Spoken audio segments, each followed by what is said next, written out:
I'm welcoming you in the second webinar of our series of 3 webinars. I am Sandra Horea. I'm one of the hosts of this webinar today.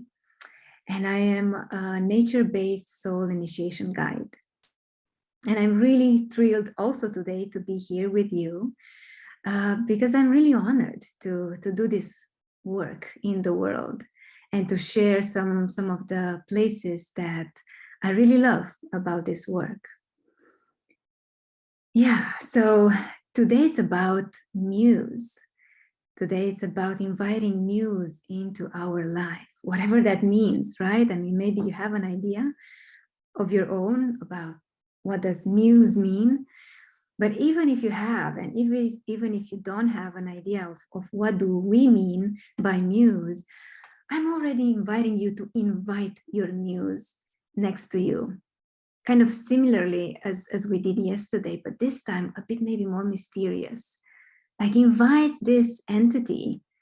You don't know it maybe, or you know it well. Invite it anyway. Look at it as if it's the beginning of a relationship.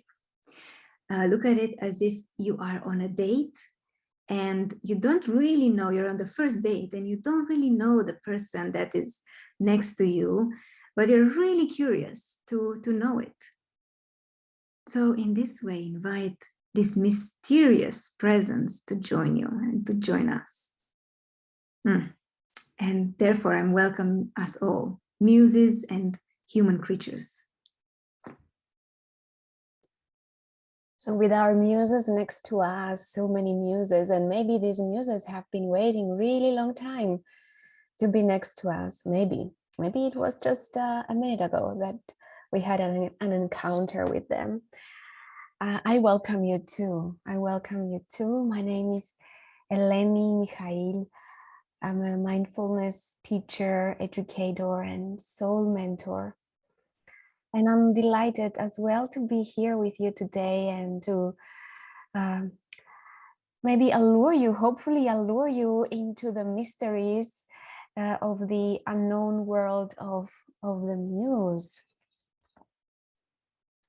Yeah, and please know that no matter to what extent you will find out your inner Muse and how much of her you will see, or him, how much of her or him you will see today, know that what you're doing is for the great benefit of yourself and for the whole world. Please know that this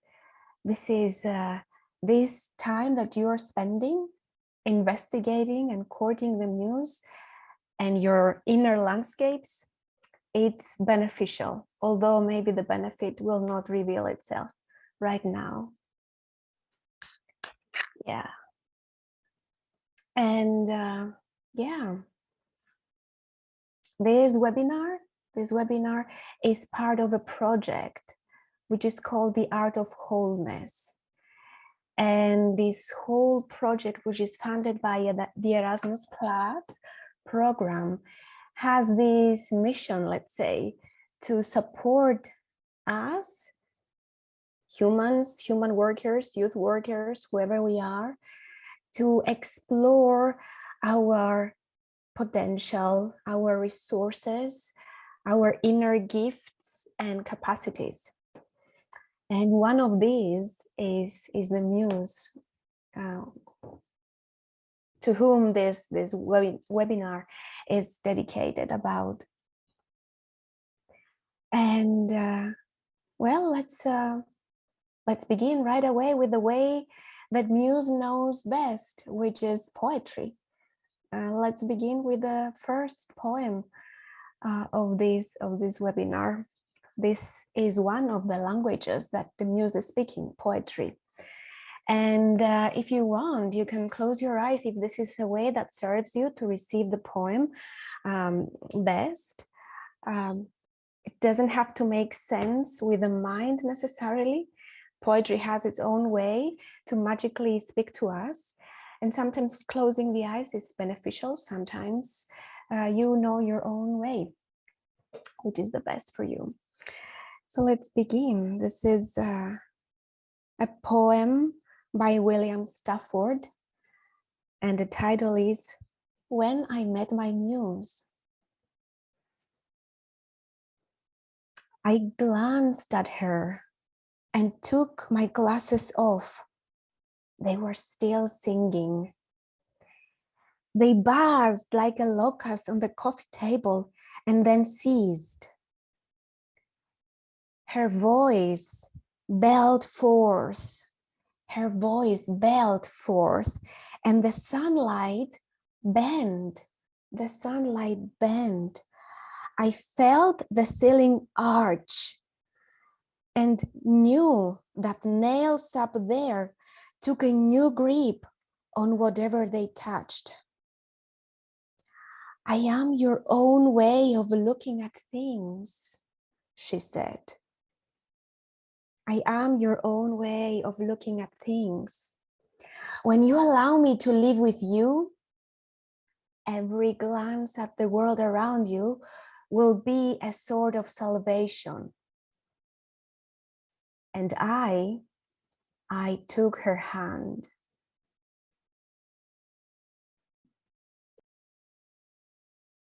And here goes again, same poem, to receive it even better, even deeper into your bones and flesh. I glanced at her and took my glasses off. They were still singing. They buzzed like a locust on the coffee table and then ceased. Her voice bellowed forth and the sunlight bent. I felt the ceiling arch and knew that nails up there took a new grip on whatever they touched. I am your own way of looking at things, she said.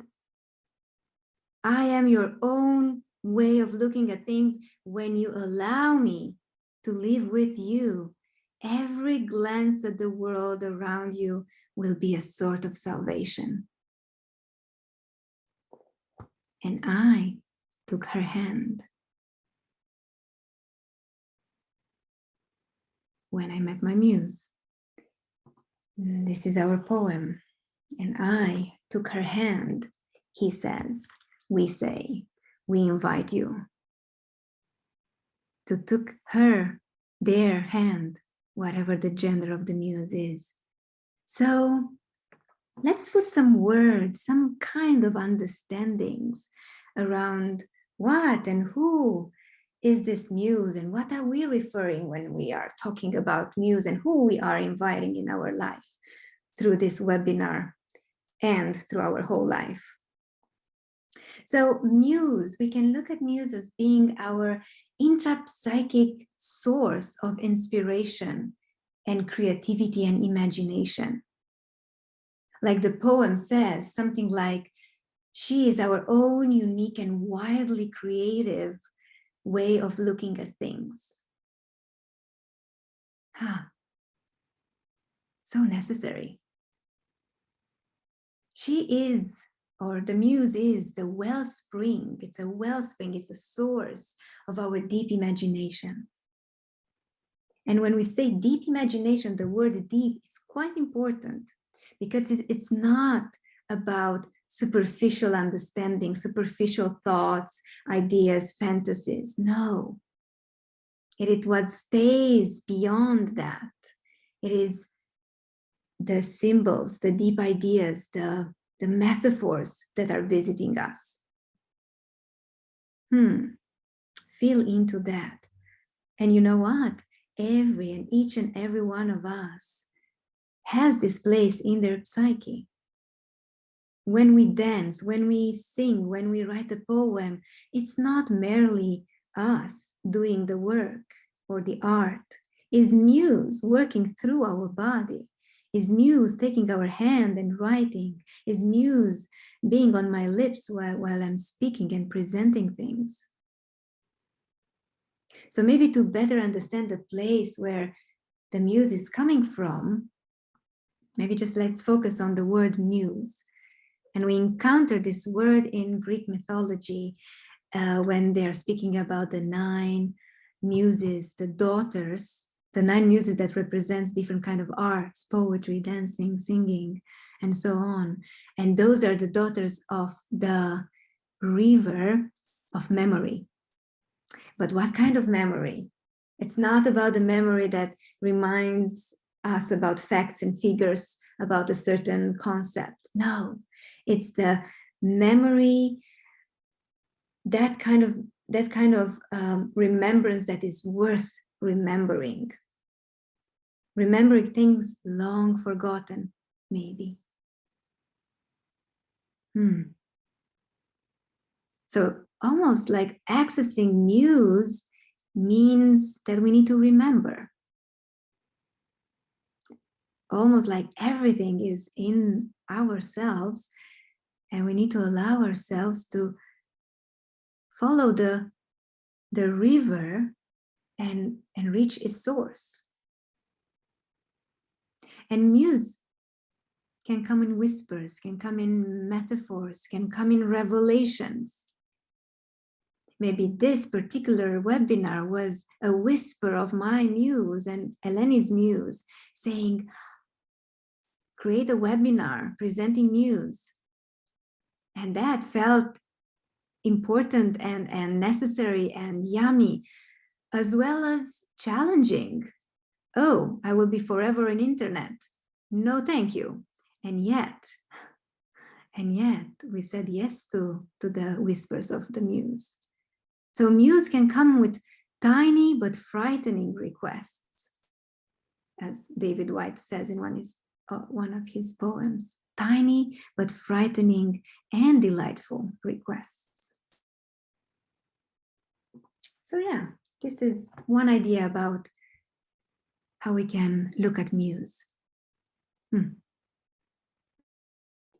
Yeah, I'm taking your threads and the frightening, tiny, frightening, delightful request that Muse is inviting us to inhabit. And just a second. Thank you. Yeah, and it is, maybe that's why it is a little bit hard. It's frightening a little bit to connect with Muse, because things are forgotten, because we forgot the ways of the Muse, and maybe we forgot them because we are living in this era of industrialization already for some time, and maybe also because the whole system around us, the society, the education, maybe even religion, the economy is suppressing the inner Muse, is pushing it down, maybe burying it even, constraining it, and allowing the songs to be sung only by singers, and those ones need to be also perfect ones, as if the songs belong only to a couple of people, or a couple of 100 people, or thousands of people, or the dances and the poems and the drama belong to some of the people in this earth. But no, these elements, these arts are belonging to every one of us. We have come to believe that art is perfection, but art is not perfection. Muse is organic. Muse, the creations from the Muse are organic. They are raw, they are soulful, they are original, they are wild, they are full of imagination, and they serve this, keep this in mind, they serve us, our own journey, but the whole journey of this planet, of this ecosystem that we live in.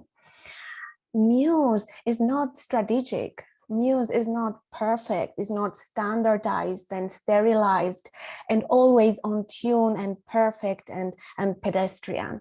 No, Muse is wild. And if this, what I'm saying, is challenging you, and maybe you're thinking, yeah, right, but I have a terrible voice, or I don't even know how to draw, and I don't know, I never want to be witness when I dance. Well, do remember that once we were singing before we were walking. And once, you know, like little babies, we were drawing before even we could write. And we were, what else? Dancing before we could walk. So please remember the forgotten art of us as kids.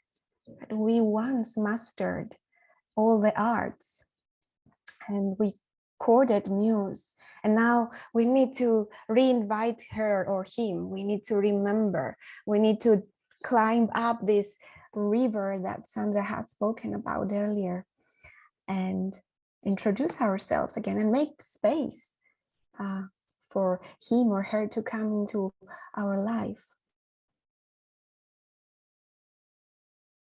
Miracles can happen just by inviting her or him.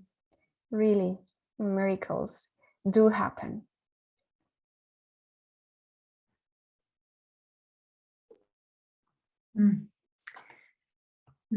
Hopefully we are stirring something in you. Hopefully the relationship with your muse that is next to you, remember, it's kind of, oh, is this your energy? Is this how you look like? Good.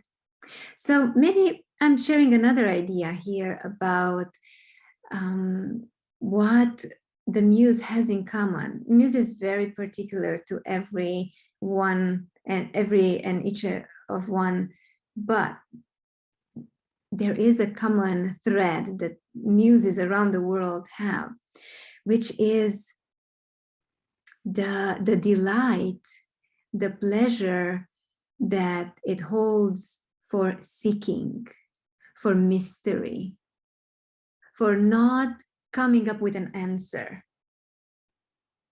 for basically spending their time on and on and on in the question and not figuring out right away an answer, because the answer is limiting the search, is stopping the search. And we are supposed to be deep seekers. What is truth? What is an answer? The answer is never the answer.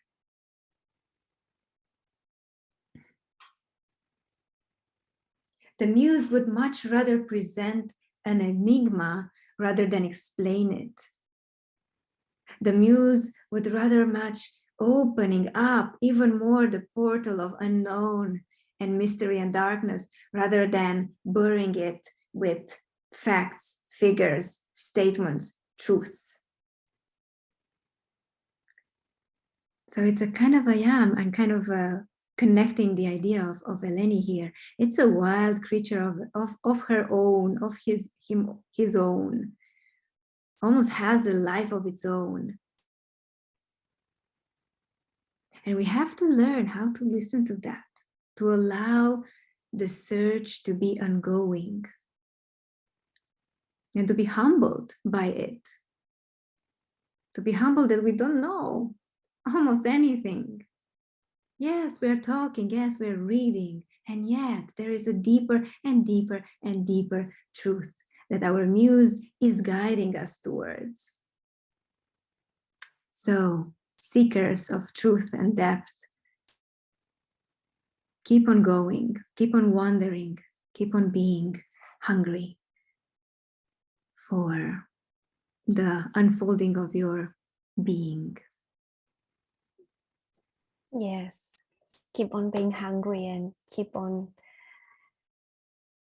tending her. She or he is right next to you right now.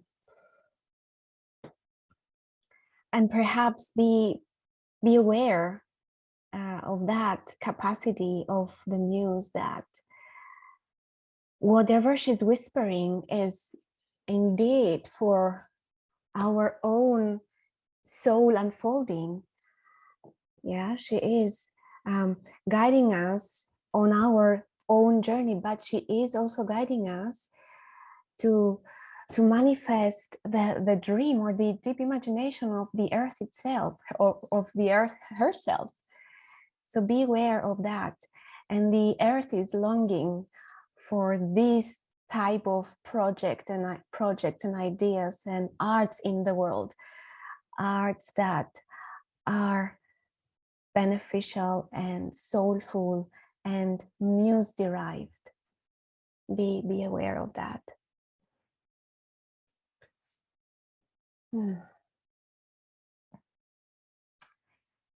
So perhaps enough for the moment, enough words for the moment, because she is using she, I'm saying she, referring to my muse, but your muse may have her own, his own gender, you name it. So yeah, maybe enough words. She's whispering to my ear, speak my own language, go back to my own language, she's telling me. And yeah, we're shifting again now. We're shifting and we're going into a storytelling. We're going into a storytelling. And yeah, actually it's a myth. It's a Greek myth. Maybe you have heard this myth before and maybe you have not. Whether you have or not, we're inviting you to open up yourself to this myth and allow it to come inside of you, and maybe witness it as if it is the first time, even if you know it already. And yeah, let's dive into the myth. Let's dive into the myth. And maybe we take a breath together. I feel called to take a breath together, just to land into the realm of the myth. So maybe we inhale now all together and we exhale.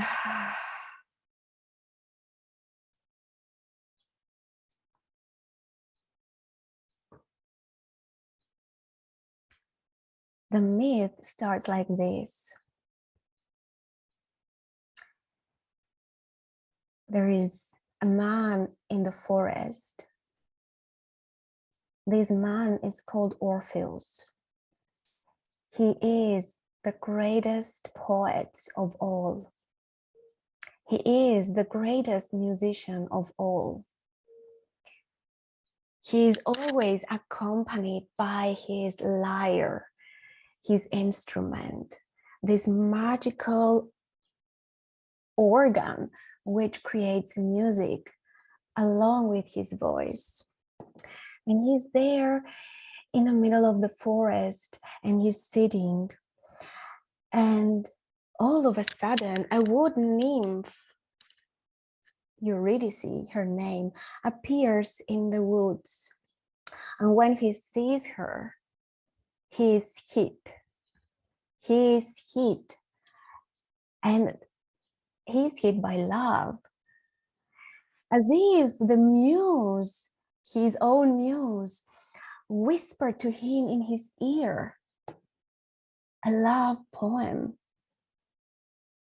And instantly, he transformed it into words that turned to be something like, you, Eurydice, nymph of the forest, you are as gorgeous as a star. You are as gorgeous as Earth herself, because she is also a star. You are my only light, the only light I can see when I'm left alone in the dark. And the poetry that he's speaking turns into a song, and the song sounds something like this.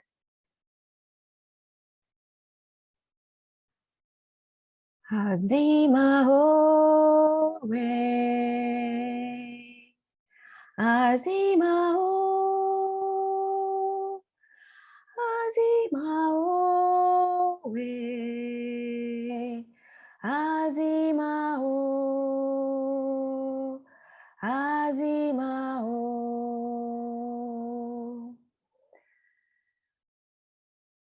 Azima oe, azima o, azima oe, azima o, azima o. And I'm inviting you to sing along with Orpheus this song, no matter if the voice is trembling. Azima oe, azima o, azima oe, azima o, azima o, azima oe, azima o.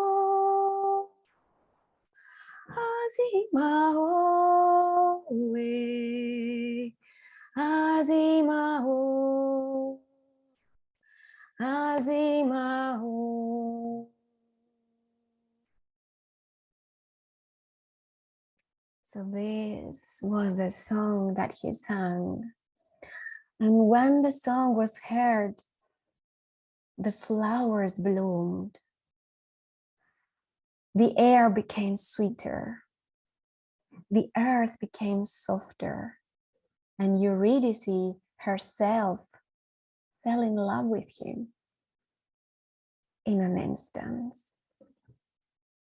And they decided to get married and to bless themselves, to bless their love with the sacred bonds of marriage. Mm.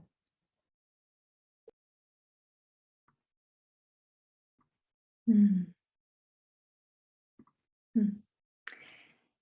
It was the perfect wedding. The guest thought that, wow, I have never seen in my entire life such a wedding. Anyone could tell that the couple was truly, madly, deeply in love. As they were approaching the ceremony and everybody was celebrating their love and admiring their auras, Eurydice stumbled and fell to the ground. As she was stumbling on the ground, Orpheus immediately reached her, but it was too late. Too late because she was bitten by a snake and she died. Everybody was shocked and everybody was in disbelief of the snake that has bitten her, that was just slithering down the valley on the grass. You cannot imagine the grief, the mourning, the despair of Orpheus. He was overcome with grief, that kind of grief that humans could not even contain. And so he couldn't accept the situation. He just couldn't accept the love was too big. So he decided, pay attention, he decided he would journey into the land of the dead, into the underworld, a place from which no human creature has ever returned, in order to save and in order to rescue his beloved. So Orpheus reached the gates of the underworld, and being totally connected with the love he was feeling for his beloved, he began, as the muse was visiting him, he began to play his lyre. He began to play his harp. And the music was so beautiful. Was so charming and enchanting, like never before heard music, that even the three-headed dog who were guarding the dead land fell asleep, enchanted by the music, and lay down on the earth. And in this way, Orpheus could enter the gates. Furthermore, even Charon, the psychopomp, the fairy captain, the one that is kind of taking the dead souls from one shore of the river of the underworld and taking them on the other shore, even he was deeply touched by the music of this poet. And he decided and he accepted to cross Orpheus as well, the river, without any charge, without any fee.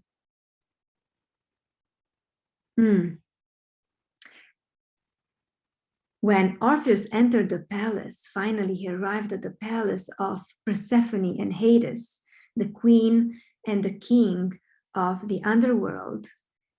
He began, guess what?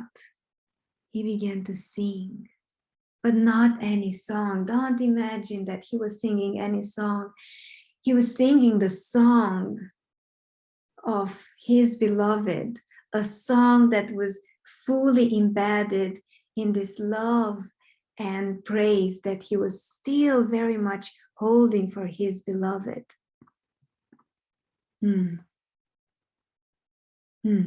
Everybody was touched by this magical voice of him.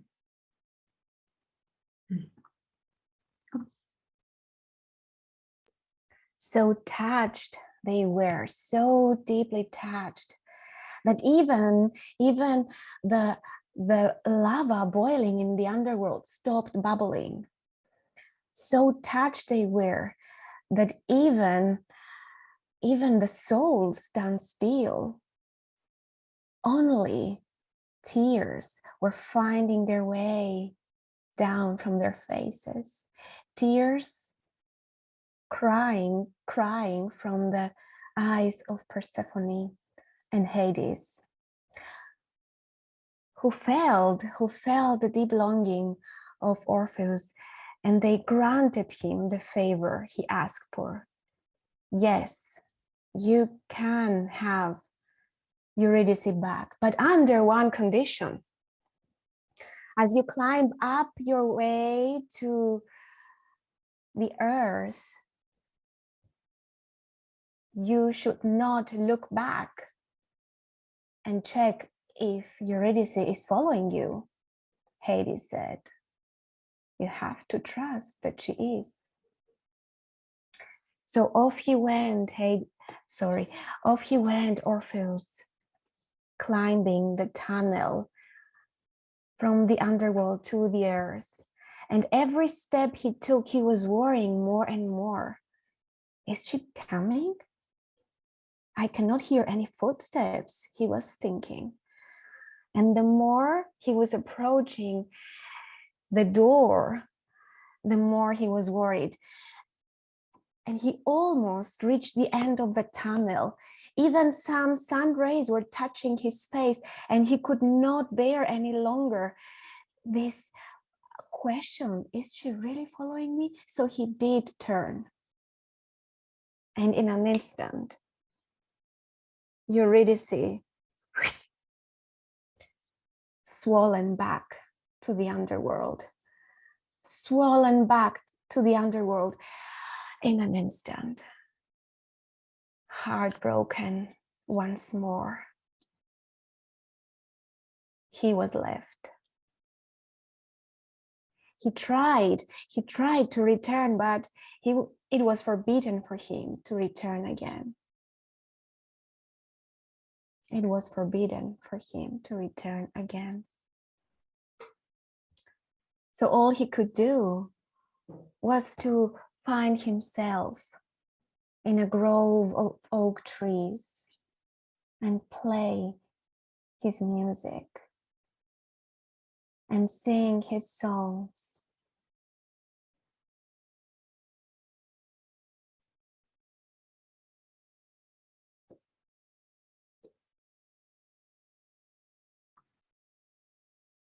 I'm just inviting you to have this image of him sitting in the grove of the trees all along, singing, playing the lyre, feeling deeply the grief and the loss of the love of his life.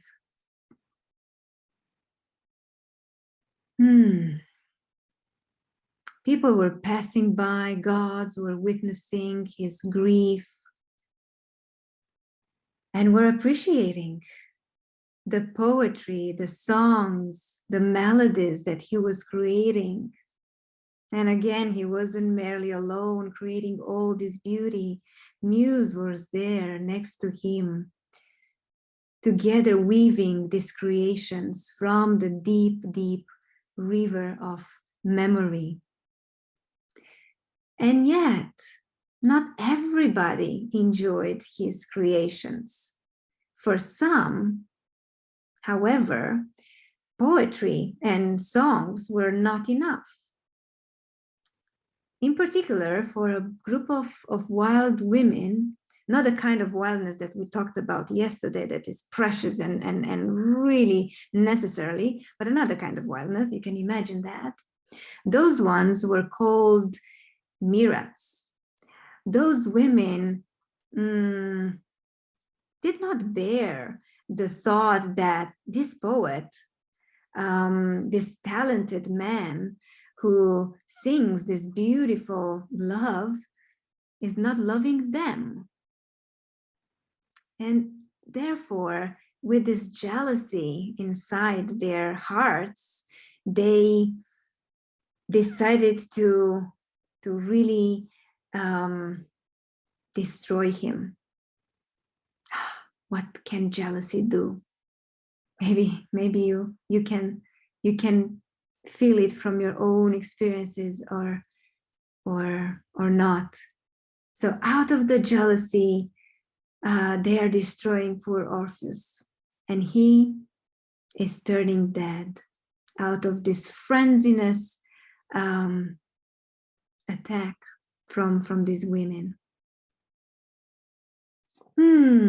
So now he's dead. The birds, the nature's singers mourned him, obviously.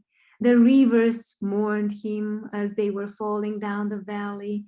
The volcanoes were erupting even more passionately with mourning and loss and grief over his death. And yeah, what can I say? The world definitely lost two great souls. Orpheus and Eurydice had loved each other so deeply and so madly that when they were separated, Orpheus had understood the pain and the joys of all the lovers everywhere, gods and humans.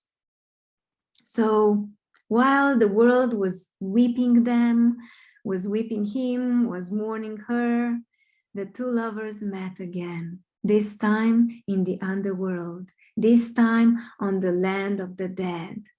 And they reunited with the same amount of love, with the same amount of admiration and inspiration that they had for each other. So there in the underworld, to this day even, they are walking side by side, gazing at each other, looking at each other whenever they want, writing poetry, dancing, singing, playing instruments, never, never forgetting how to feed upon love and how to inspire others with this love.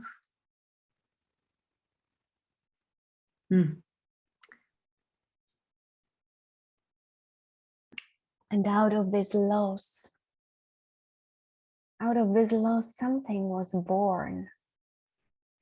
And what was born was the poetry for longing, for love, for heartbrokenness.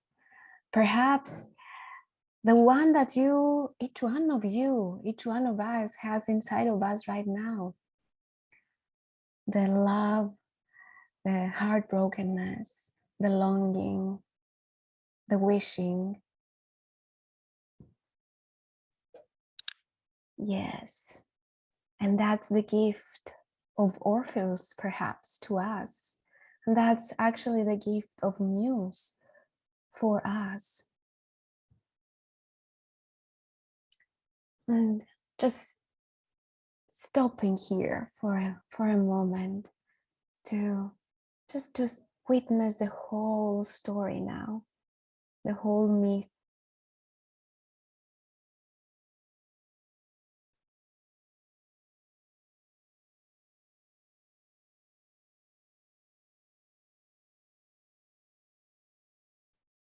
And perhaps if you want, you can take this question: what images from all the ones that were part of the story, what image is the one that is mostly alive in you right now? It's not a question to answer here, but a question maybe for yourself.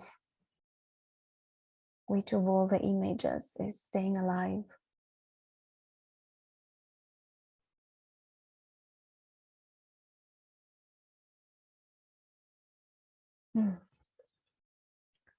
Don't we all long, after all, for this reconnection with the muse that has this capacity to enchant and captivate and mesmerize horrible things like three-headed dangerous dogs? Don't we long to reconnect with this muse that has this ability to do this kind of magic? Because it is potent. It is potent to reconnect with her. And doesn't she speak to us all the time? Perhaps we are busy to hear her or him. And what is needed is some kind of stillness, some kind of deep listening, mysterious language unfolding or translating. And it does include this dive. It does include this dive into the unknown world, following the muse, going back to what Sandra said earlier, these tiny and frightening questions or quests or ideas. Go now in the underworld, the world of the dead, to look for what you seek. Just sink into that for a while.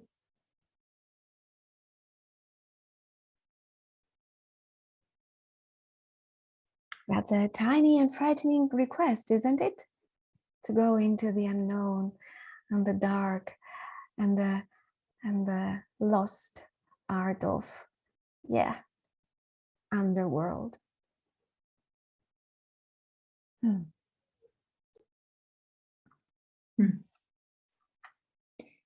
Oh, beautiful myth. So following the myth and following Eleni's thread here with the falling and going in the underworld to even more deeply learn the language of Muse, another particular juice that the Muse is feeding upon is, guess what? I wish I were able to hear you, but we're in a webinar. I'm reminding that. So the food that the Muse is feeding herself with is actually love.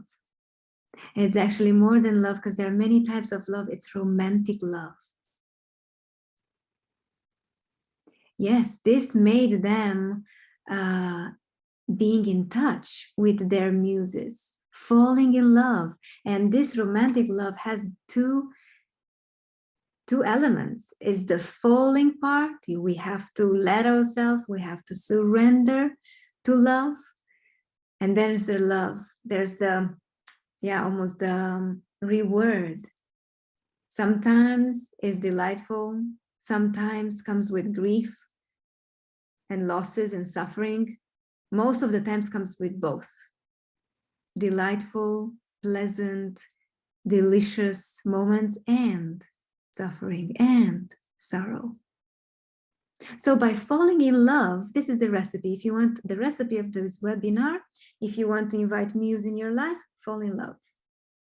And when I'm saying fall in love, I'm not inviting you only to fall in love with humans, with other humans, but fall in love with ideas, with projects bigger than you can even ever plan, that you could be able to implement. Fall in love with pieces of land of this earth. Fall in love with a song. Fall in love with a poem. This kind of falling in love, this kind of courtship is what awakens the muse inside. A very favorite place of mine to meet the muse is in the darkness, or in the moment when the sun is setting more and more and more. Is there the excitement, but also the fear? And Muse is visiting me with images, with poetry, with dances, with songs. Find your own place, physically and metaphorically, where you can court Muse and invite it, her, him in your life. Does this make sense? Do you feel it a little bit at least closer to you? Oh, I do see a little, some heads nodding. Thank you to you, faces, hearts.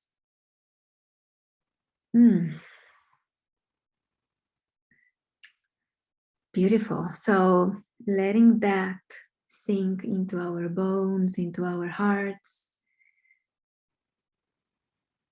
Let us explore further this realm of muse and imagination. So my muse whispered to me, but actually demanded, because sometimes she's not really whispering, she's demanding me to do things.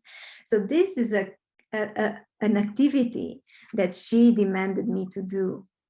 And I will be terrifyingly excited to guide you through. It is about a deep imagination journey. You don't have to be familiar with this, or you can be familiar with this. It's just the taste of what this shifting the consciousness can do to our psyche. And it is the aim of this. It's going to be, I will play a song and I will guide you with words, and hopefully your imagination will open up and you will be surprised. That's the beauty of this practice, to be surprised by whatever the river, the deep river of imagination will gift you with. So yeah, there will be 10 minutes or so, maybe even less than 10 minutes, that I will be guiding you into a deep breath and connection to earth, and then inviting Muse into your imagination. And for this, I will invite you to really be present. If you want to meet your muse, well, you have to work for it. You have to prepare yourself somehow. You have to, show up for the date almost.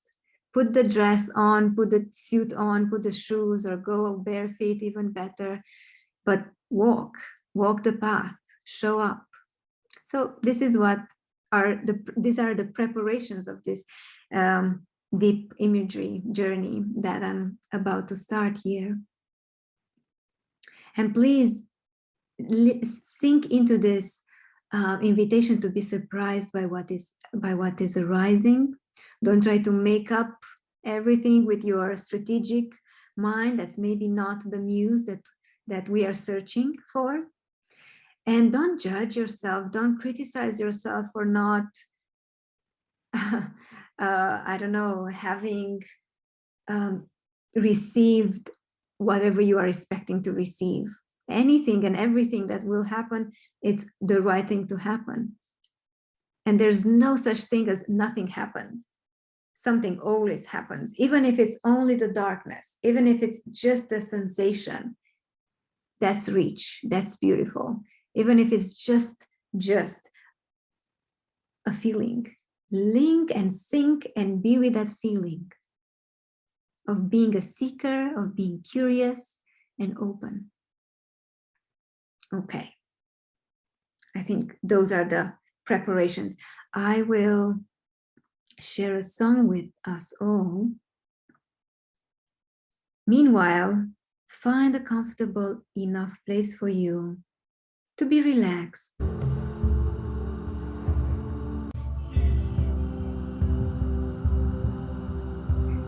So find a place to be relaxed, to feel that you are in a good place of receiving these words, receiving your own imagination. Not too comfortable, because we don't want you to fall asleep. You can lay down, you can sit on the couch, you can stand even.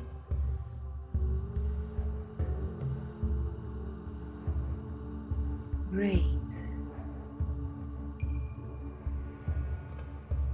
Great.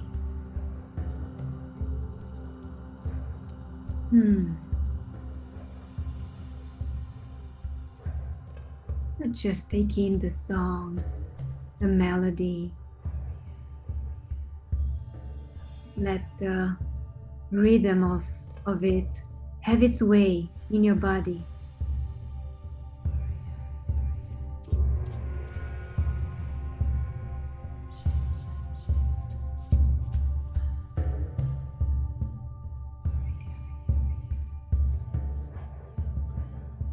So feeling your body, attention is dropping.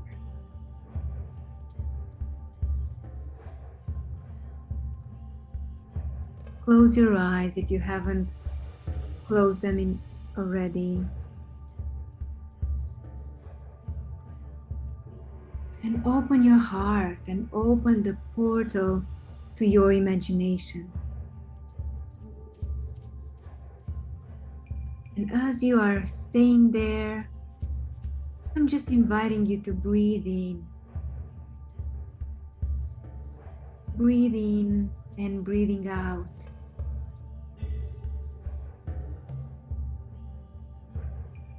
As you are breathing in, allow the air to get into your lungs. The oxygen traveling through your blood vessels, to your cells. And returning back to your veins, and back to the lungs, and back to the air.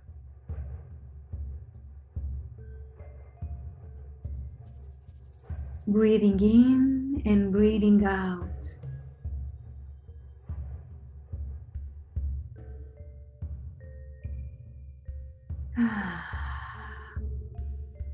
When you breathe out, I'm also inviting you to also breathe out any tension that you might carry. I'm inviting you to deeply relax your body. Yet receiving whatever the mysteries are about to offering you.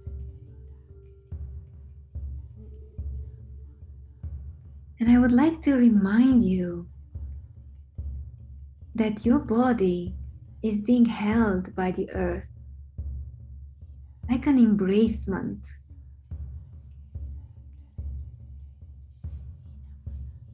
The valleys, the mountains, the forests, they are all at your side.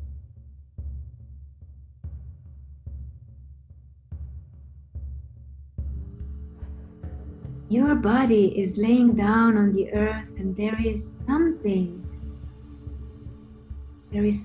in your body, in your core, that is like a seed, that is like a seed of you, planted well, a seed that is maybe moist, humid, and cracked open just enough to send these tendrils down as seeds are updoing, down through the dark soil, down into the ground, maybe seeking nutrients and water.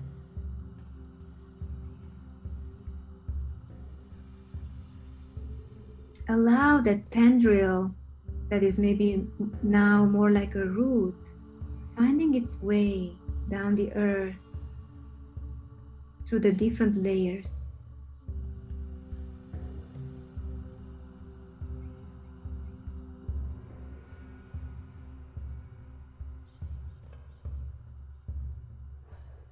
Your root is going down. Meanwhile, you are breathing in the sky. You are a conversation between earth and sky.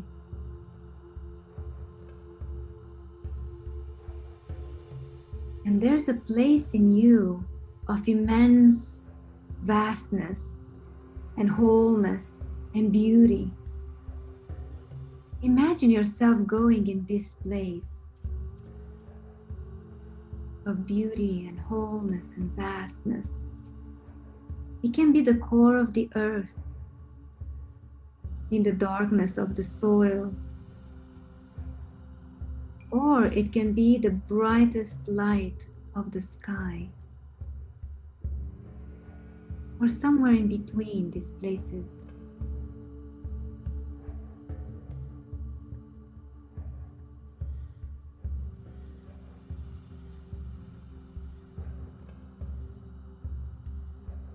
A place where you feel animated, alive, ready to receive.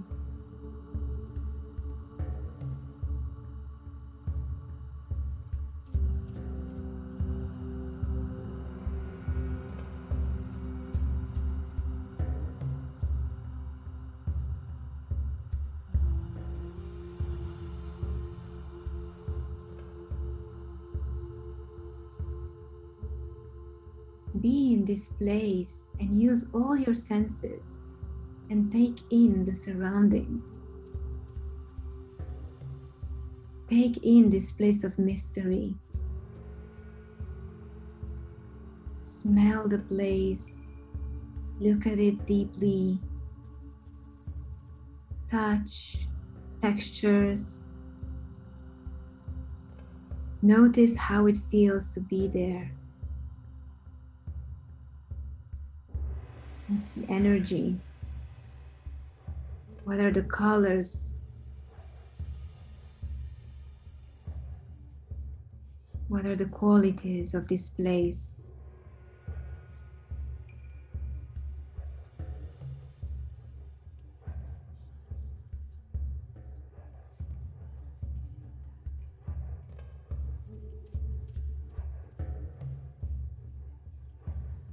You might sense what are the emotions that live in your body. Taking note of them.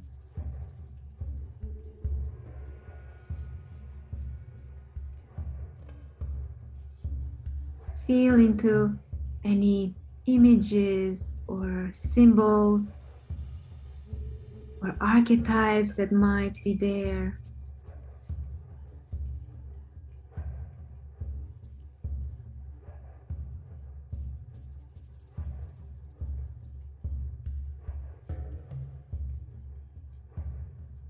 And after you're taking this place deeply in, sense if this is a place where you can encounter your muse.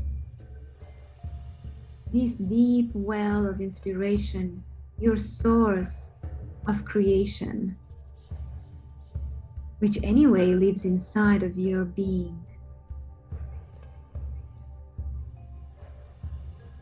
be curious and open about who will show up, who will come from this place. Maybe even look on the edge of your sight for a being to appear. Could be in the shape of a human or animal or plant or something else. Allow that being, Muse, although maybe blurry, to approach you.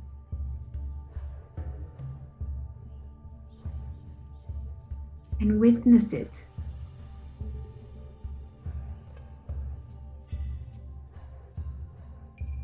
Feel its energy.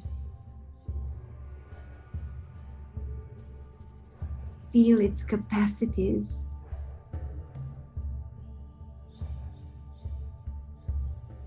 Capacities to generate and create. Just spend some time here in its company.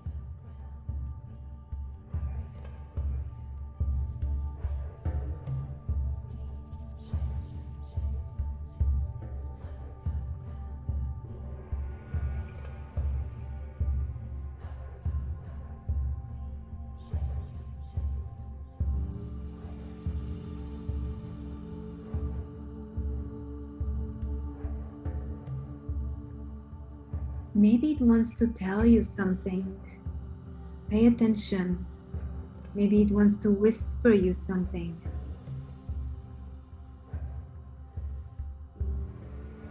Or maybe you want to tell it something. See if there's any exchange, any conversation, and allow either the conversations or the silence to happen.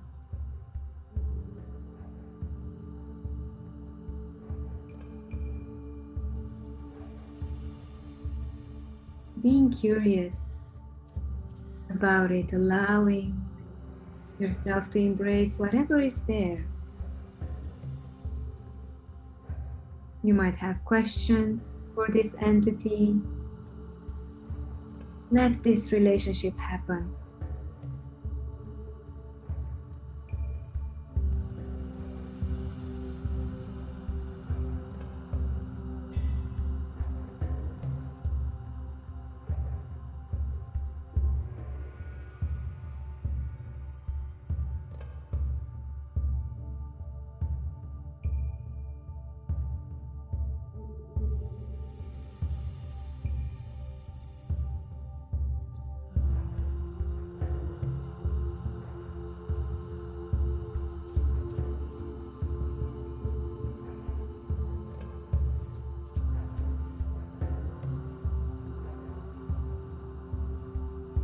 Maybe a few more moments here,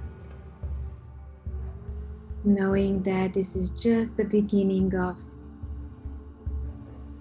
a long and sweet and deep encounter. Know that this journey is about to end soon. You may allow any gratitude to be expressed for whatever came to you.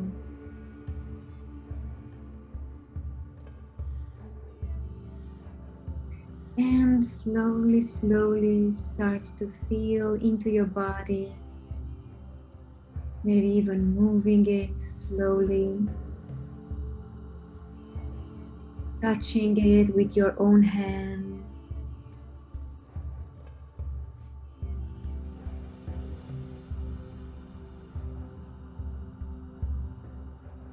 Transmitting the gratitude.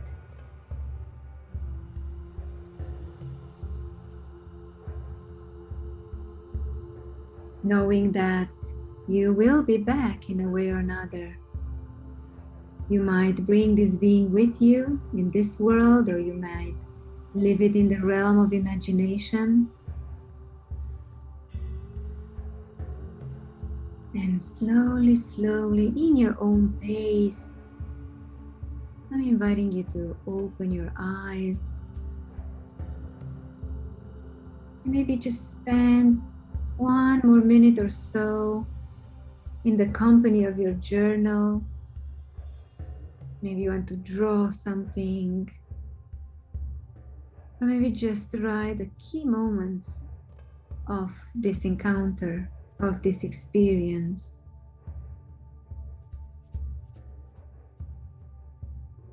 Kind of capturing the images, capturing the sensations, what surprised you. Although you might not understand, that's okay.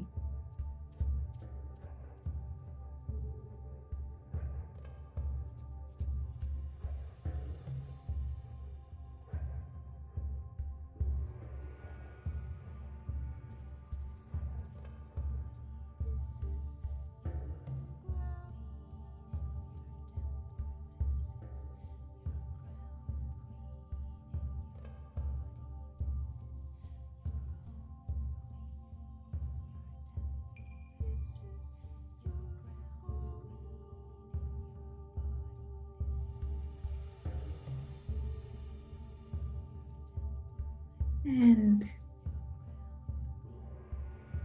slowly, slowly return to the online circle here with your attention, with this consciousness of being a human in this world, knowing that you can go back to your journal and write more after the end of the webinar or whenever you are invited to do that.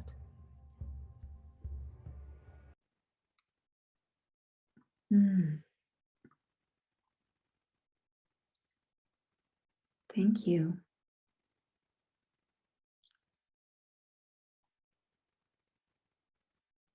Thank your muses and imagination, and know that this is an advanced practice. It's a beautiful practice that is revealing so much. And some of us, we are innately gifted to get there immediately in 1 minute and be gifted with so many images. And for some of us, it's more difficult and takes more time and practice. And respect wherever you are on this spectrum of possibilities. So this was, as I said, a taste of how could the deep river of memory look like, the deep river of imagination. So thank you again, and let's see, back into our circle.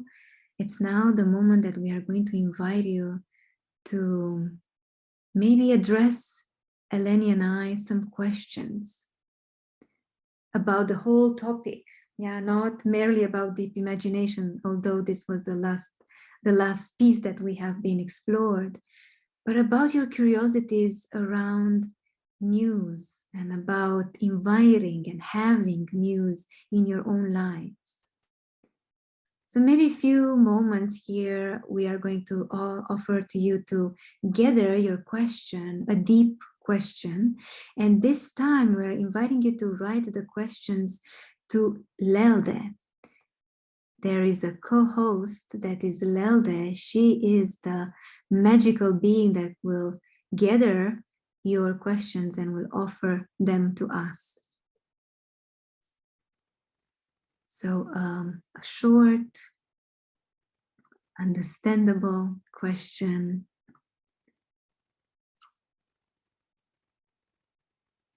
Few moments.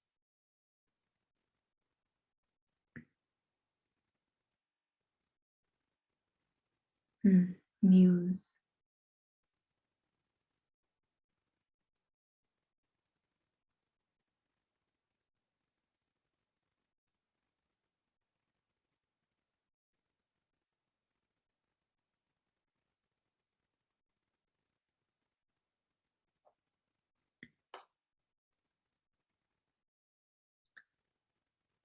Okay, so shortly, we are going to start answering to some of your questions, probably not to all of them.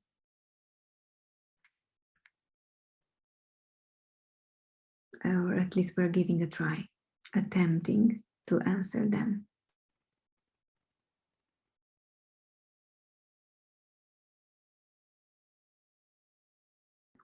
And Eleni, I'm inviting you to proceed with these questions.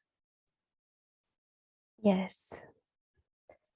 There is a beautiful question coming in right now. What is the relationship of muse and soul? I'm repeating it. What is the relationship of muse and soul? Oh, they are holding hands. I would say that's their relationship. They are holding hands. Soul, meaning the ecological niche that we are born to inhabit. You can say the reason we are born in this world. More about this, we will speak about it tomorrow in the next webinar. So this idea, this image, soul, this image we are born to manifest in the world is being whispered by the muse. Muse is telling us the delivery system, the way our soul can be manifested in the world. She is whispering the unique way that each one of us will bring this unicity into the world. Yeah, so she's the one who is courting. They go hand in hand. They go hand in hand, the muse and soul. And yeah, she's telling us, this is your way, Eleni, to become this person who is meant to be in this and that way. Yeah.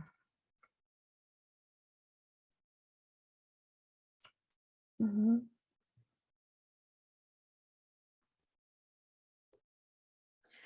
Thank you. I have a question here that goes like this. When we should call in our muse? Now, thank you to the person that is curious about this. And it's a beautiful question that makes me, even the question itself makes me more alive. Well, all the time is the very short version of the answer, all the time.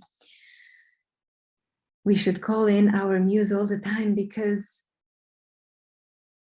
when we are behaving and creating projects, our work in the world from a place of the muse, then we know that we are serving from a soul-centric and ecocentric place. And much of what is happening in the world right now, I'm not saying everything, but much, unfortunately, is coming from a very strategic, mental-only place, very efficient-driven, consumption-driven, result-oriented. And we have enough of this in our life.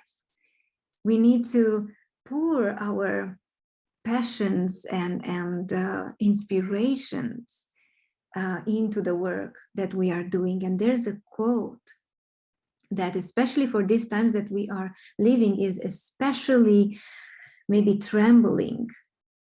And it goes something like this, is a quote by Diana Di Prima that says that the only war that matters is the war against imagination.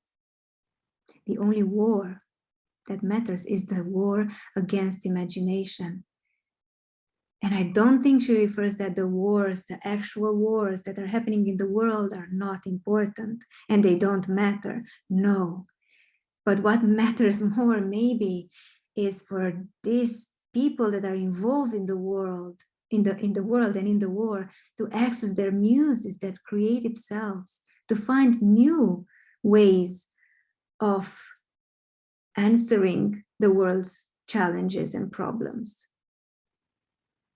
if these leaders, or however we want to call them,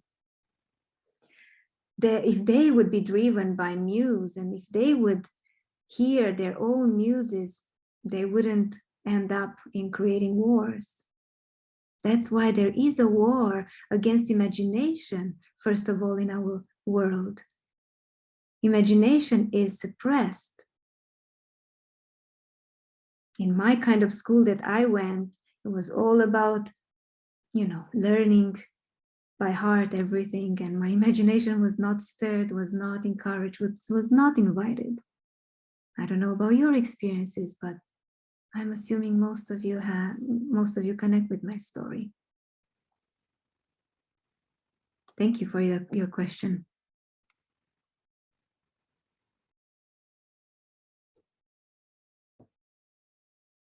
There is another question here.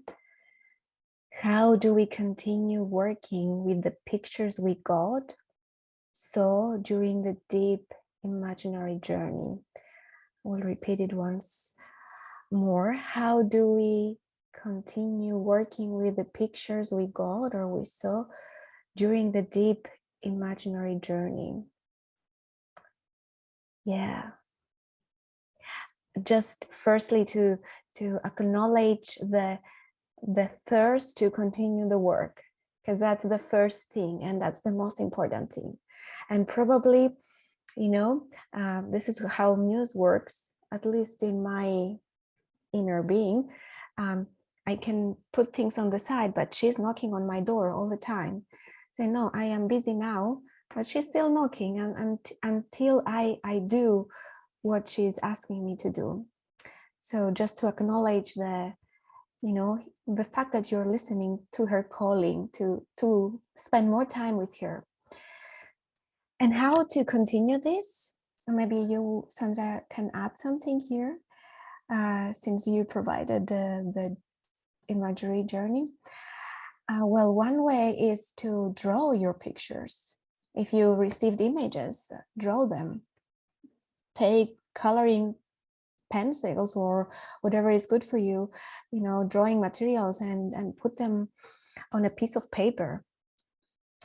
Or maybe act them, embody them. If it was a particular, whatever that was, maybe it was a flower, be the flower. Go in the wild and embody this flower and see what is happening in your insides, in your body, in your emotions. What is shifting inside of you when you are embodying this one? And yeah, maybe sing the notes that she was singing, if she was singing. And maybe you ask her you address this question to her, meaning the muse or the images. How can I serve you more? How can I be next to you more? Oh, what? Tell me, guide me, show me the ways. How can I be more in contact with you? Yeah, and be curious. Maybe the answer is not coming directly, and definitely it's not coming. Definitely, I mean, most of the times it's not coming in the mental realm. It's coming in the, maybe it can come in another realm, through body sensations, images, feelings, or anything else, spiritual synchronicities, and so on. Thank you. Thank you for the question. So just to add on that, just a thought here that I had an image as Eleni was speaking, that we are all weavers of our own life. We're all weaving the threads of our soul's tapestry. And part of the threads are also these images. And we are gathering, okay, there's an image of a vulture. Great, I'm spending time, I'm doing what Eleni just mentioned. There's an image of a bloody river boiling down the valley. How do they connect? I don't know. right now in this present moment, but maybe, hopefully, it will reveal. And if it is important, if these images have importance and value, they will stick with you. They will come in circles, and then they will visit you again and again in different shapes and different forms maybe, but they will be there in your face. So don't let go of them. Let them affect you. Let them have an, I'm missing a word. Let them have an effect. I think that's the word, an effect on you. Let yourself be moved and changed and transformed by them. Okay, and I'm just making you curious about soul that we are going to tackle tomorrow in the third webinar. That we are going to talk about soul and this tapestry. Okay, maybe here we have another and the last question. Is Muse coming from our soul or from our mind? And it's a kind of a simple and yet very important question. And I think we mentioned already that Muse is coming from the deeper well, but how do you recognize it? How do we recognize that, oh, this is my strategic mind and this is my muse? How do we sense into the differences?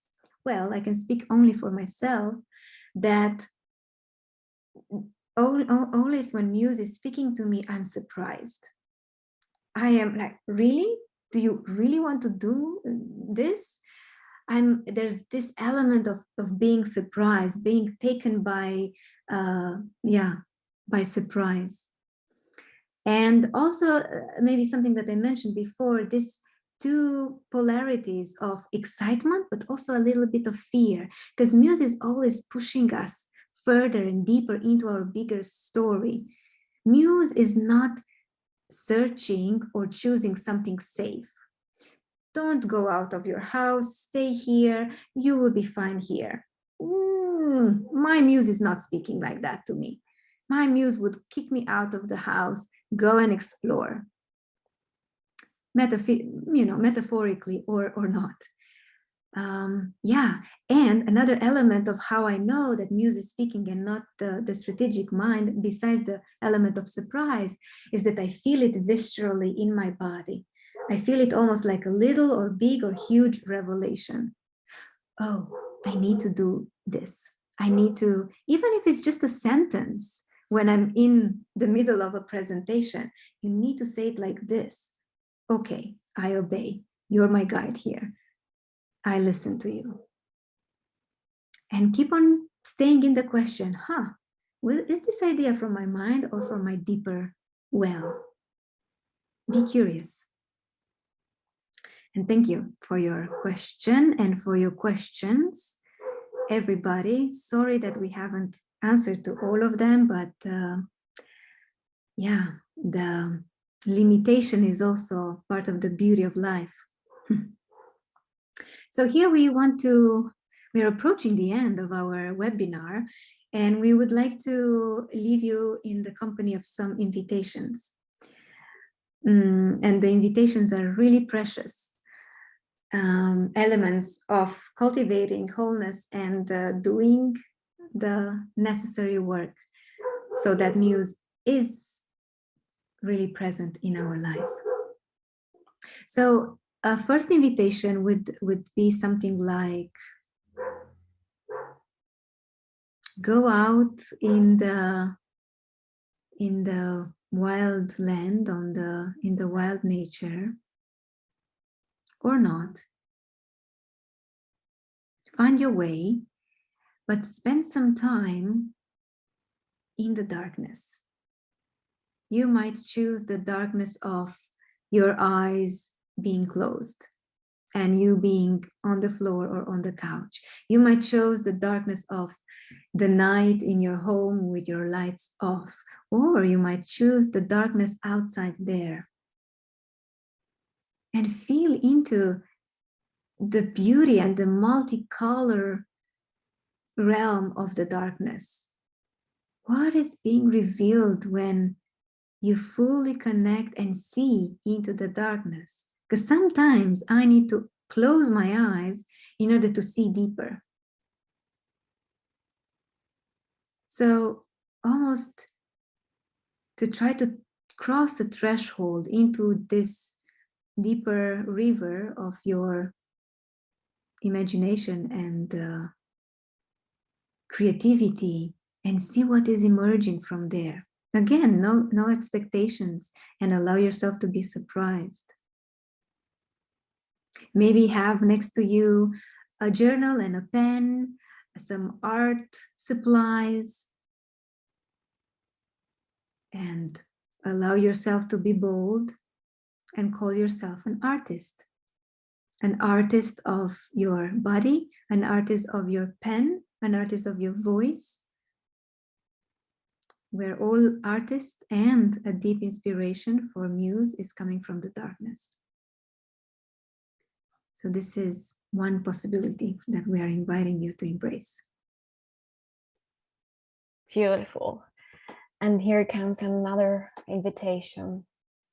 This one is about courting your muse, to flirt, to court your muse, to pretend or imagine or actually do it, or actually feel it that she or he is a lover of yours, and to do exactly what you would do when you would court a lover. Perhaps a lover you don't know, you have not met yet, or you know very little, but do exactly the same, meaning write love letters to your muse, poetry, sing songs for her or for him, draw notes and hand them to her, dance for her. Maybe it's a dance of attraction. It's a dance of calling him or her to be more present in your life. Or, you know, do an instant performance for him or her. For your muse, I mean, when I say he, him or her. And it's important, and I'm underlining this one, to do it out loud. If you're singing, sing with your voice out loud.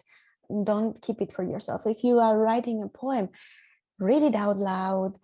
Don't just have it on a piece of paper and address her. This one is for you, my muse. I am dedicating this one to you. And just be curious. What will happen from the courting? How she or he will respond?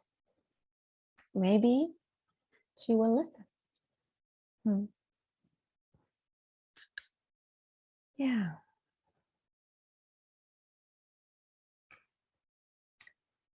So here we are, coming to the end of this webinar. Remembering that right next to us, we have already spent 1.5 hours with our muse. You know, remember, you invited her in the very beginning to sit next to you. So perhaps send gratitude for this entity that spent this time with you.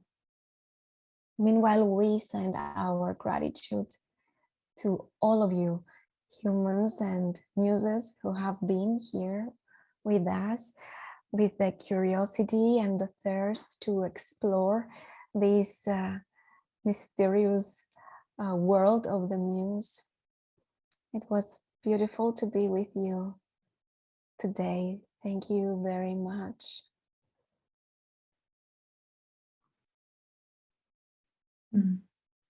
Thank you also from my side. And we are looking forward to meeting you maybe tomorrow. You want to join us in the invitation and exploration of soul.